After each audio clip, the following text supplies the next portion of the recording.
We provide you the platform to turn your dreams into reality. Give wings to your aspirations with KR Mangalam University. देखिए, एक और बड़ी खबर सामने आ रही है। बिहार में 3 दिन में 13 लोगों की हत्या से हड़कंप मचा हुआ है, ऐसी खबर है।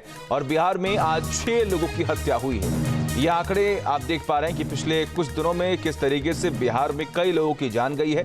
बिहार में आज 6 लोगों की हत्या हुई है, ये बड़ी खबर आपको बता रहे हैं। बिहार में 3 दिन में 13 लोगों की हत्या से हड़कंप मचा हुआ है।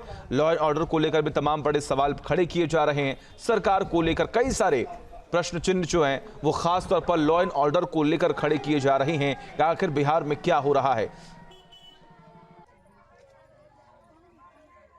देखिए, बिहार में क्राइम आउट ऑफ कंट्रोल होता हुआ दिख रहा है। आपको जानकारी दें कि 7 जुलाई को पूर्णिया में एक ही परिवार के 5 लोगों की हत्या कर दी गई। मुजफ्फरपुर में इंजीनियर का मर्डर कर दिया गया। वहीं 6 जुलाई की अगर हम बात करें तो नालंदा में 2 लोगों का सरेआम कत्ल कर दिया गया। तारीख 3 जुलाई, जिस दिन बेगूसराय में ज्वेलरी शॉप मालिक की हत्या कर दी गई। तारीख 4 जुलाई, समस्तीपुर में पंचायत समिति सदस्य के पति की हत्या कर दी गई। तारीख 5 जुलाई, पटना में कारोबारी गोपाल खेमका की हत्या कर दी गई। 5 जुलाई को ही सिवान में 3 लोगों की सरेआम हत्या कर दी गई।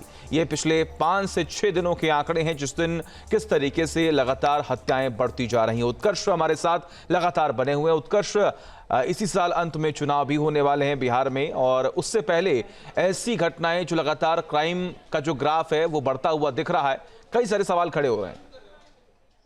बिल्कुल, देखिए सही कहा आपने कि बिहार में आपराधिक घटनाएं जो है वो बढ़ती जा रही हैं, चाहे वो बिहार के मशहूर उद्योगपति हो या फिर जो अलग अलग जगहों पर लोगों की हत्या हुई है।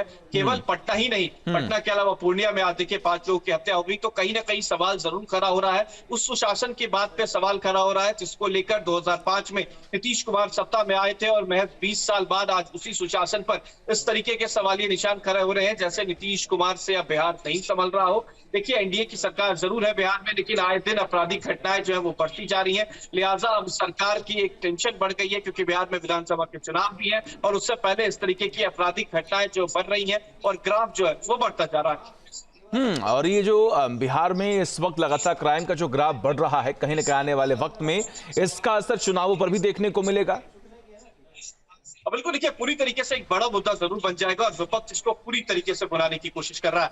चाहे वो खुद राहुल गांधी हो, उन्होंने नीतीश कुमार के गृह जिले से कह दिया था कि बिहार जो है वो नेशनल क्राइम कैपिटल बन चुका है। अब कहीं ना कहीं ऐसी ही तस्वीरें नजर आ रही हैं, चाहे मुख्यमंत्री का गृह जिला हो या फिर राजधानी पटना हो, तमाम जगहों पर ऐसी ही तस्वीरें नजर आ रही है। और अब डायन जोगिन का नाम लेकर भी 5 लोगों की हत्या हो जाती है, तो सवाल जरूर प्रश्न पर खड़ा हो रहा है। बिहार के डीजीपी जरूर मानते हैं कि पुलिस की विफलता है, पुलिस लेट पहुंच रही है, लेकिन अब तक जो गोपाल खेमका मर्डर केस हुआ उस पर भी कोई खुलासा नहीं हो पाया है।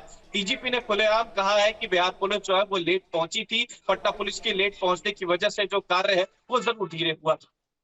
ठीक है, बहुत बहुत शुक्रिया आपका तमाम जानकारी हम तक पहुंचाने के लिए। उत्कर्ष, लगातार नजर आप बनाकर रखिए, तमाम अपडेट्स हम आपसे लेते रहेंगे। जहां भक्ति है हर शब्द में, कथाओं में छुपे हैं दिव्य रहस्य और ज्योतिष देता है जीवन को दिशा। धर्म से जुड़ी हर बातों को जानने के लिए हमारे चैनल स्तुति को सब्सक्राइब करें। चैनल पर जाने के लिए इस लिंक पर क्लिक करें।